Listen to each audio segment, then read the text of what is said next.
After a brief 6 episodes, the season finale of season 4 of True Detective is here, and it seems like it's gone by like that.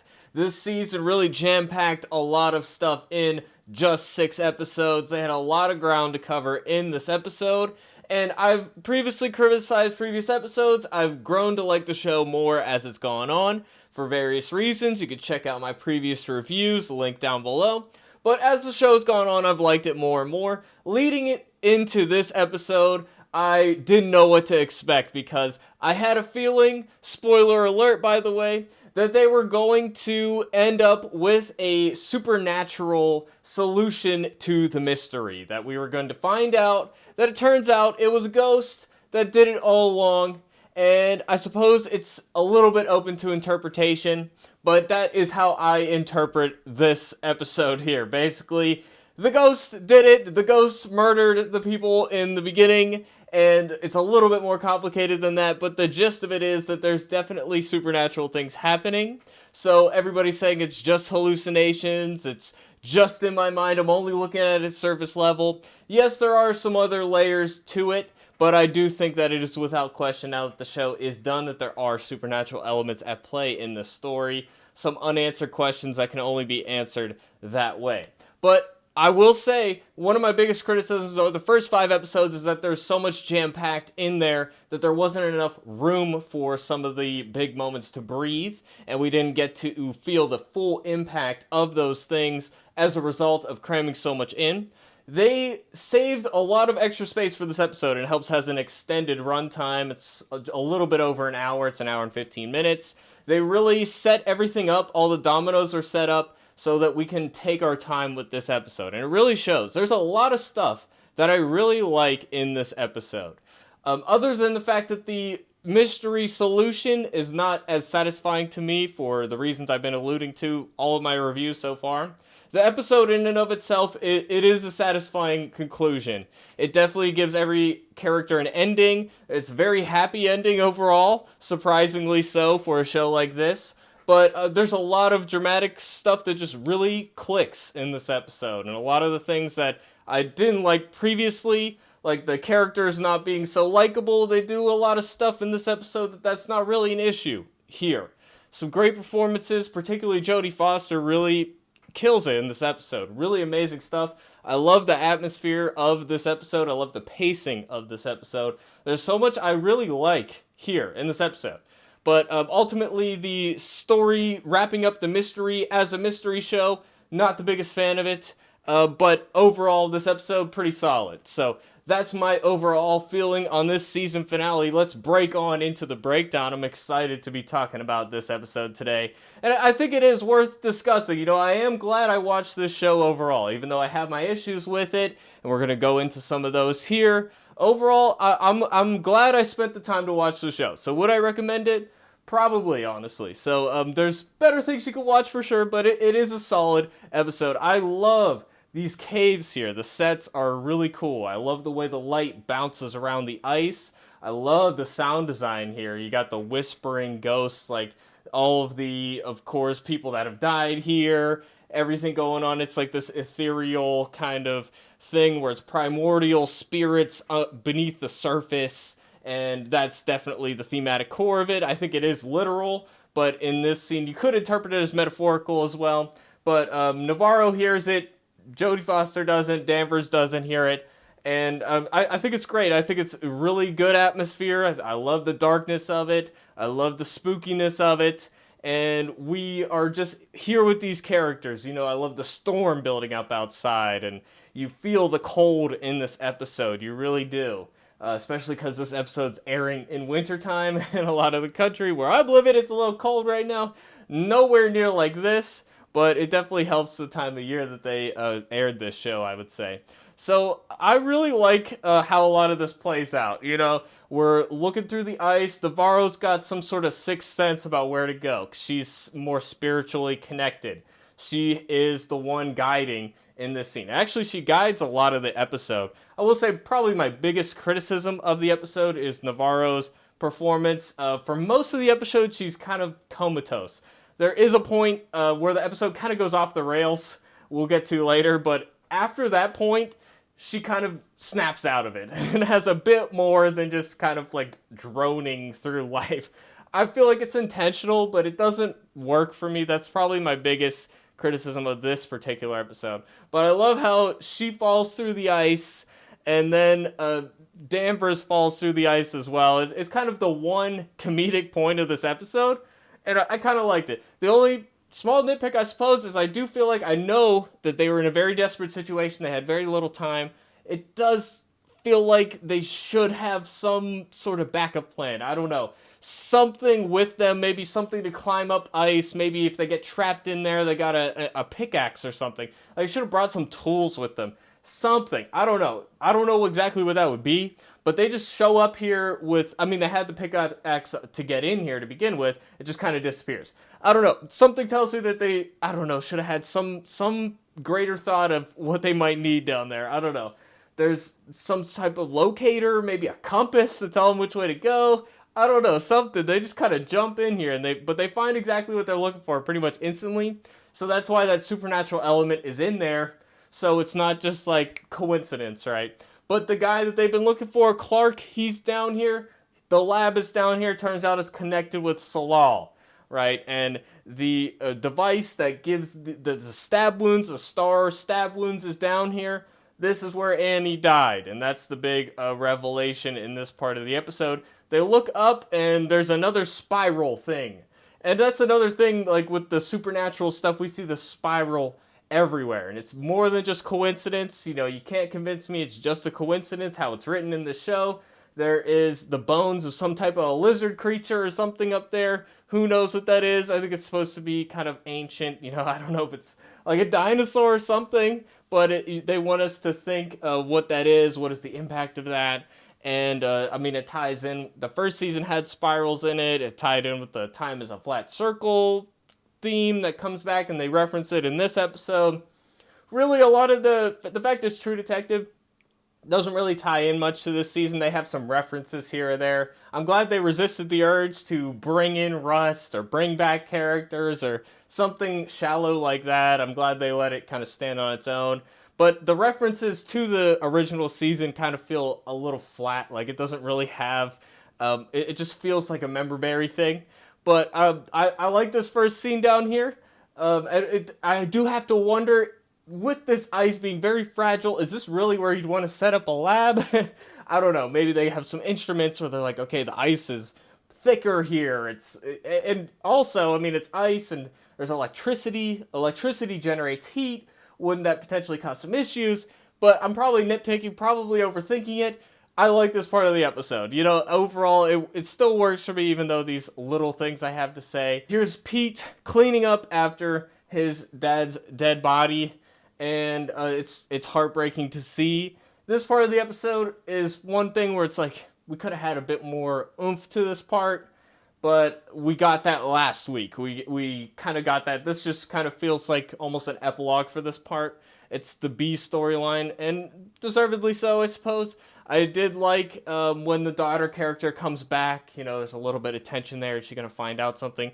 But it just kind of, it didn't, nothing really happened with it, but it was there.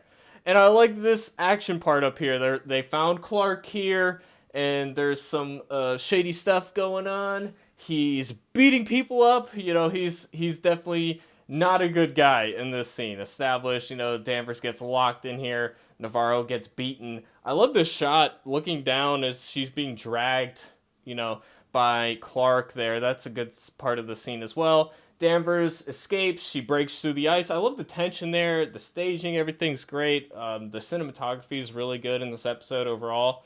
I love the way it's cut together, too. The pacing is really nice. And then Danvers finds Navarro. She beat up Clark. Bit anticlimactic, but it is kind of it's kind of amusing. It kind of works, so I'm down with it. But the storm's outside. There's no electricity after a certain point in this episode. There's no Wi-Fi. They can't go anywhere. I love that. I do feel like we maybe could have capitalized on that a bit more, had a bit more attention, because after that it's kind of gone in this episode. There isn't really a threat out there. I was kind of hoping maybe we'd get a little bit more suspense in there, but you know, that's not really a complaint. It's just my expectation going into it. I was hoping for even more of that. I really liked that part of the episode, so I was hoping for a bit more. And yeah, I already talked about this part, so we can speed past that. Here we are interrogating Clark, and the performance is really good here too as well. Clark definitely has layers to him. You know, he has the surface level, and then he has his hidden love for Annie, and then underneath that is the fact he partook in her death as well. So there's layers to this, and there's stages to the performance. It was well crafted by the director, I think. You know, starting out with fear and then getting a little deeper. So it was pretty well done, I will say. And I like how Navarro uses the video as the torture device, you know, and they tape it to him. I have to wonder if it was a great idea to put him on a swivel chair where he could tip it over or roll. I don't think there's wheels on it. It kind of looked like it at first, but I don't know. It just feels like he should have tried to escape or something, especially because they leave him alone for many parts. But, you know, they could have done something with that. You know, they could have had some more tension there, something. But I like this part of the episode. Once we find out what he has to say, it's even a little bit better. So that was good. And then here we got a part with Peter and his wife, whose name I forget right now. But I've talked about how, you know, the tension between them is a plot line that didn't really work for me. This character I didn't find likable throughout the season. I get where she's coming from, but it was too strong. So I stand by that criticism. This scene is a little bit, it fixes that just a bit. Because she's actually showing concern for her husband, even though they have this tension in their relationship right now. And she kisses him and all that and shows that she does care about him a little bit. So that does a little bit to repair what I've been saying. I still don't, you know, I still feel how I feel about the previous episodes, but we could have had something like this a little sooner. Maybe if her concern felt a little less selfish, and I get that it's their son also is thrown in there, but I feel like if they could have done this character like she's concerned about him losing himself because maybe Danvers is leading him down the wrong road. Maybe that is in there a little bit, but I don't know. With some reworking, they really could have made this work a little bit better. But in this episode, it lands pretty well. So this scene, you know, solid. And he's got to do something. He's got to bury the bodies. So I thought that was pretty good. Here we're taking a break. You know, we're slowing the pacing down a little bit. And here Navarro pulls out an orange from the fridge. And it feels very kind of an afterthought. Where, like, throughout the season, we've had, oh, what does the orange mean? You know, she found it out on the ice. Or she had it with her or something. We've seen a lot of oranges. What does it mean? Turns out it just means that it ties in with her mom. And we didn't even really find out what exactly happened with her mom, but I guess it's not really all that important. But the peeling of the orange makes it into a spiral. So that's the symbolism there. It's tying in with the supernatural thing. You know, Navarro didn't partake in that, so her sister and her mom both did, so that's tying it. And we even got Funyuns, that's a circle as well. Time is a flat circle. There's very purposeful decisions in even like simple props and stuff like that. So I definitely commend, you know, some of the attention to detail in the script. And here there's a shard of glass she finds in her shoe or something that ties in. It's from the accident that killed her son in the car, something like that. That part just kind of felt a little random, but, you know, whatever, I'll take it. And here we got interrogation part 2. And we're finding out, you know, that it was kind of a mutual benefit thing between them and the mine. The lab wanted the mine to pollute more because it was exposing more of this microorganism, which was going to save the world somehow. I probably just missed that in earlier episodes, what this microorganism does. It doesn't really matter. Really, the thing is that they aren't just getting paid off by the mine to cover up pollution. They're actually feeding into it. So, you know, there's intentions there that they're trying to help people, but really, of course, they're killing people, stillbirths and cancer and stuff like that, as we find out throughout the episode. So definitely, that's the moral question, is how bad is this guy? And it depends on your perspective. he's a piece of shit. Fuck this guy. That's my opinion, especially when we find out what we find out. Annie, of course, after dating this guy and spending time here, she finds out the truth. I would assume that as an activist, she was really kind of playing him all along. She wanted to get in here. So he kind of, I like that he kind of blames himself for bringing her here. But at the same point, it was kind of like probably motivation for their whole relationship, as she was kind of playing him a little bit. We're speculating at this point about the character. I like that there's ambiguity. You can tie in your imagination a little bit. We don't get all the answers. We don't need all the answers. That's good enough. But we see here that they catch her. She's destroying their work. And then they all gang up and they murder her. They stab her with the instrument that made the star shapes. Part of me wonders if the police force would have found out, that's a screw or something, that they maybe would have tied it to them or something. Just the distinctive stab marks, maybe they could have made that connection. But again, there were some police that were paid off to cover things up. So that's, again, just tying into a lot of the ambiguity there.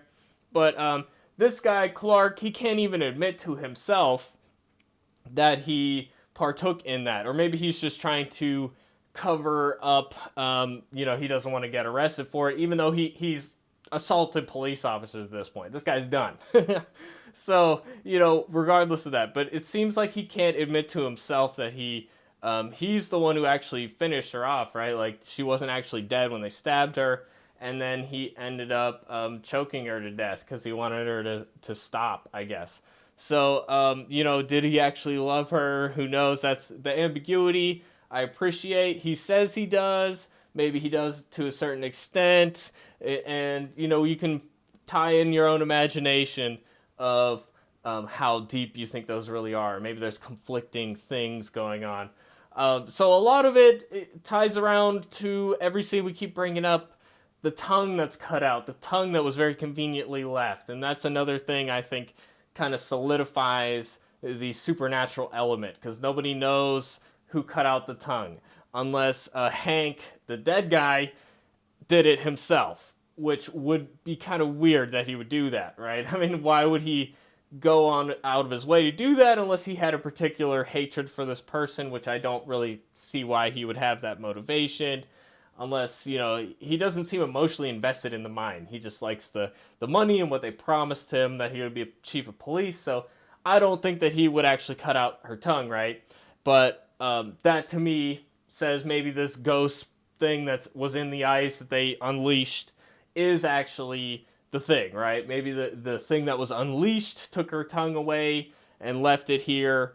And maybe it's just kind of symbolic of the last thing she had to say, right? Like, the truth coming out is as a result of this case, right? So her tongue being there is her final word in life coming out, and through Clark in a way, because of the video that happens. So I love that I'm talking about the actual content of the story in this review, and not just like what I like and what I don't like, which I love doing that too, don't get me wrong, but it's fun to speculate on what happened, a lot of the finer details. And I think that's a sign that they're doing something right. The fact that I have all these speculations and theories, and we're talking about this type of stuff, as opposed to a more just simple review that I normally do. So, I'll give it that. So here's a part that I will criticize, right? So we got Navarro about to kill Clark. And then Danvers runs out and she's not going to stop her from doing it.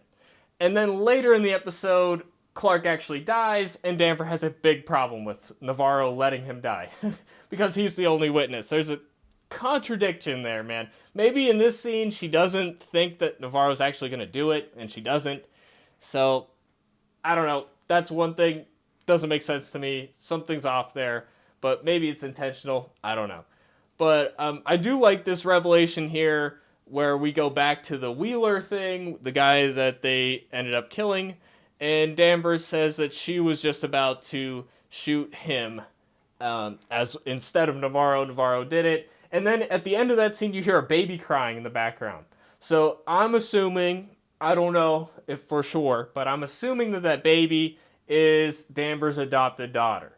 That she adopted her as a result of the guilt, of killing the father, even though, it was a bad situation for that baby to be in anyway, and that guy was going to go to jail. So somebody had to adopt her regardless. But I'm just assuming that that's where the baby comes from. I could be wrong about that, but that's what I'm assuming. So then we got there's something under the table. This is where the tongue was found, and this frost is like growing. So I don't know if that's just a supernatural thing, and it ties in with the orange. She drops the orange on the ground. So I think that that's again another symbolic, supernatural thing. And a lot of people say, "Oh, you're only looking at it at the surface level." Yeah, okay. All the context clues add up to there's supernatural things at play. I don't think that there's any other interpretation. The question is how much of it is that. It's not it's not a question of if there is or isn't anything supernatural. It's a question of how much. So whether or not you object to that is you're going to be your own personal preference. I don't particularly like that element, to be honest, for a detective show anyway. But here we get kind of a final scene of what actually happened. He saw the ghost, and then he goes under the thing, and he holds the hatch shut, and everybody dies. And we get another interpretation of what might have happened there later, but then that's the last we hear from him, and he has nothing more to say. We're back with Peter. He's driving to Rose's, and then the power goes out at the station. It starts getting really cold, and then Clark died. And that's the question of, like, how did he die? Did Navarro let it happen? Was Navarro maybe doing the thing where she's called out in the ice, gets distracted?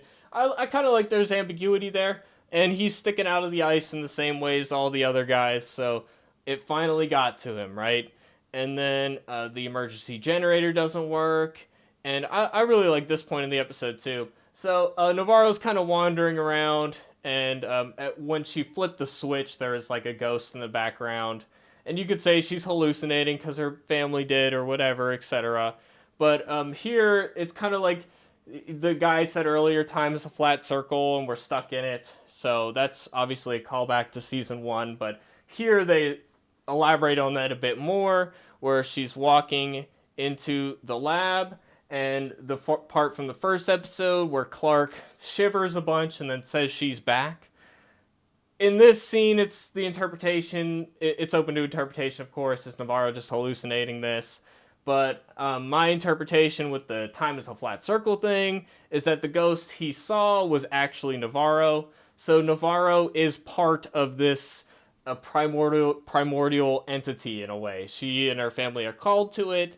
And, he says she's back. Obviously, she's not Annie.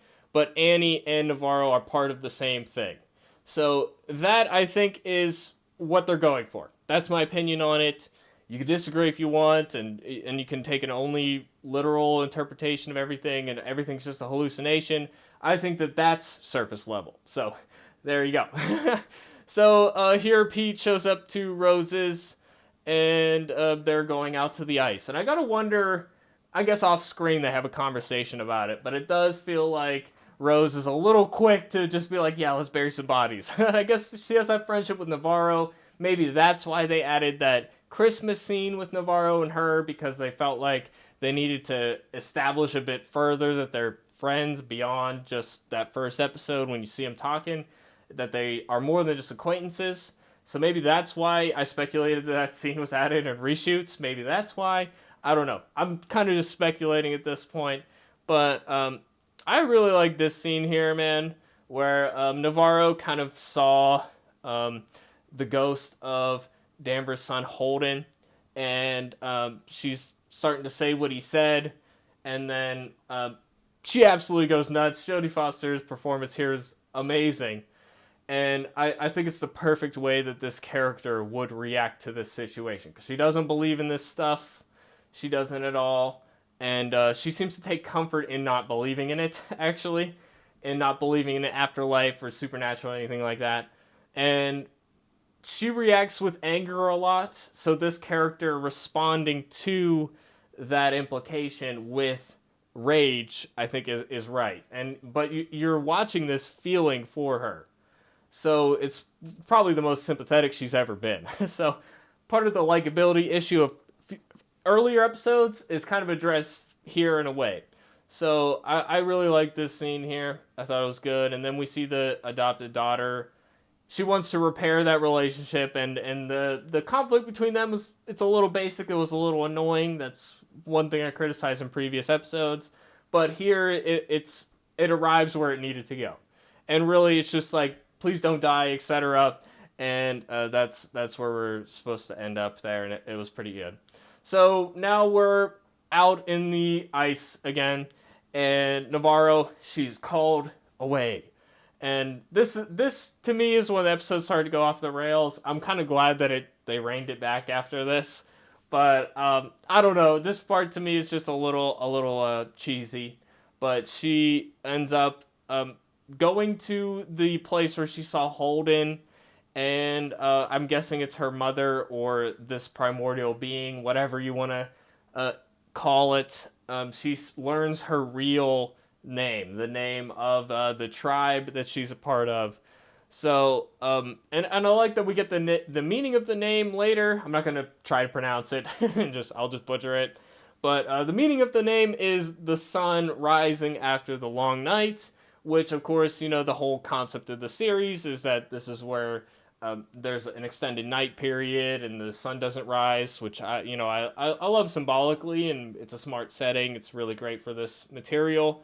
And I think it also ties in with the end of season 1, where you had this image at the end of season 1, the night sky, and you look out in the world and you see so much darkness, and then Russ says, I think it was Russ who said it, that it looks like light is actually winning because it was all dark at one point. And I think it ties in with that, and it ties in with, what they're doing here ends up bringing a positive outcome for the town. So, yeah, I thought that was pretty solid. The name, I like that stuff. But then, Jodie Foster falling in the water because she sees her son. I don't know. It was a bit too far for me. I kind of laughed at it. I was like, oh, here we go. We're going off the rails. But when Navarro, I like that Navarro gets her name, and that is the inspiration to bring her back. And she ends up saving Danvers instead of the other way around, which was your expectation going into the scene. So, there's some smart stuff there. I mean, it's some reversals that you're not expecting, right? And then, yeah, right there, she says, blow it out like a birthday candle. A bit on the nose, a bit on the nose, but we're getting the flashbacks of the sun. But I love Danvers waking up and, asking, what did her son say? But then I don't even remember what it was. It was just like, he sees you or something. I don't know. That was a bit silly, but I love the acting there, and you really feel that she was in the ice and almost dead. Like, you really feel that, so props to Jodie Foster, killing it on that. And like I said, Navarro breaks out of her shell in that scene a little bit, and there's a bit more life to her, where she's been comatose most of this episode, but just repeating myself. Here we got the burial. I do like that the symbolism of the father telling the story of digging through the ice to get his son out. I like that symbolism. It's a bit on the nose, in my opinion, to actually cut that in here, because we already know this, right? We've seen all these episodes. It's always this new thing in Hollywood where they just want to make sure that you know for sure, and they always cut in stuff to make sure you remember. I don't know if it's a network thing or if it's in the script or not, but I already got there. I thought it was, that's just a small nitpick, and that's just all movies nowadays do stuff like that. Just to make sure you remember. Maybe it's because, they're looking at notes, they have test audiences watch it, and they don't make the connection, so they throw that in there. It's a small thing, but, I like this scene here. You feel the tragedy of dragging the father in there. And Rose, cuts the lungs to make sure that the body doesn't sink. I didn't know that was a thing. I wish I didn't know that now. Is that actually a thing or not? I don't know. That was brutal though. But yeah, and I like the kind of wisdom that Rose brings, where the worst part is forever, that you have to carry this with you. So it's a solid scene, and I love the aurora borealis, bringing the light at the end of the long night, and the storm's over, and it's the new year. So there's a lot of smart stuff here, and that's pretty much the end of it. So we then kind of get an epilogue where we get one last piece of evidence here that there are handprints on the hatch that belong to the cleaning ladies. The cleaning ladies we interrogated in one scene, they were involved in the death of the Salal scientist. So, I kind of appreciated that twist a little bit, and that they all worked together, I guess, with Annie to a certain extent, maybe, but they found out the truth of how Annie died, and they ended up kind of solving the case themselves. They don't trust the police, so they came in there. They say it's a story, so it's your interpretation of how much you believe what happened here. Maybe you believe that they're solely responsible for the death of the men, but they barged in there with guns. It doesn't tie in with the scene that we saw in the first episode, with the lights going out and the shivering she's back and all that, but it does make sense. They cut the power, they come in with guns, and they are going to get revenge for the guys that murdered Annie. They drive them out in a truck, they have them take their clothes off, and the clothes are just piled there like they were in where the bodies are found. And then they release them, and then they draw the spiral on them, and then let her decide, so that this entity out there that was released, maybe you believe that they just left them out there to die, and that's how they froze to death. But you got to remember the scene with the vet in an earlier episode where he said that they did not die from freezing to death. They died from fear. So that ties into, there is this primordial being that they're talking about, but maybe that part is the lie and they actually did kill them. And, that it's up to interpretation how much you really think the supernatural stuff ties into it. I think that there isn't really another interpretation based on all of the context clues put together, that there is some sort of supernatural thing going on, especially with the tongue thing at the end that they don't have a question for. They don't know how the tongue happened unless they're lying about that as well. So basically, I kind of thought it was funny when they all lined up. They're supposed to be looking tough, but I get it. It just kind of came off as funny to me. But I like they have the choice. The cops have the choice if they're going to arrest them or not. Now, me personally, I get we have this justice system for a reason, right? And I get it's corrupt and all that. But these ladies, they kind of did assist in killing people. So, you can decide for yourself what you think of their decision. But of course, Navarro and Danvers, they've done some shady stuff at this point. They gave the addict drugs, right? That's illegal. They've done illegal stuff pursuing justice. And obviously the justice system, we already know it's compromised. So you can decide for yourself if you support the vigilante justice. I'm not really into it personally, but I understand it. So, I kind of like that we have, even though there's supernatural stuff, we have kind of an aha moment. It's not just, oh, a ghost did it. We have, oh, the cleaning ladies did it, which is still not that satisfying because they were barely there. So that's the thing that doesn't really work as a whole for me, is there isn't really that kind of satisfying conclusion to the mystery. Here we got the epilogue with Danvers getting interviewed. Another reference to season 1. Obviously, season 1 we had the frame story being interviews with the detectives, and that was kind of the storytelling technique. I think season 3 had something like that too. But just a reference to season 1. And, they're asking her questions. They have a story, a cover story for everything. The Hank disappearance, they have their own story for it. They found the other body in his truck. They staged all that, and they're saying, oh, he died somewhere in the ice or something. Navarro ends up leaving, absconding, disappearing, and she gives the guy back his SpongeBob toothbrush, which is like, he probably already bought another toothbrush already, but whatever. Why'd you take that?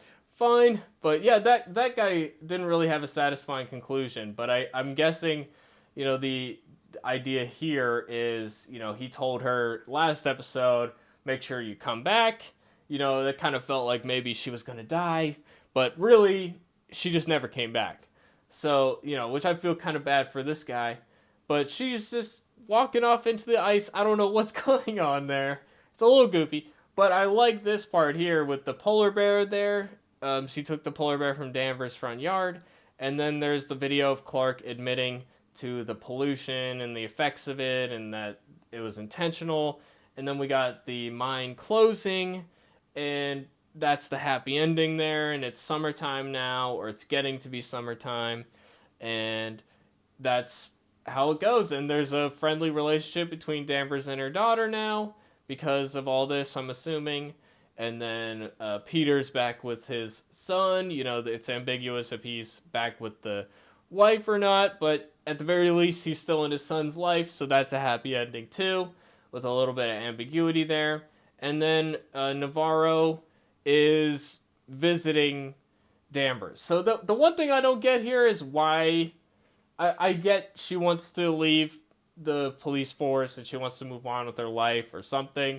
But what am I supposed to get from Navarro disappearing? Like, why does she have to fake her death or disappearance or something? Like, I didn't really get that part. But Danvers is like, nobody really leaves. So I like to find a little montage. The music is good in this show, so it's a solid finale. I liked it.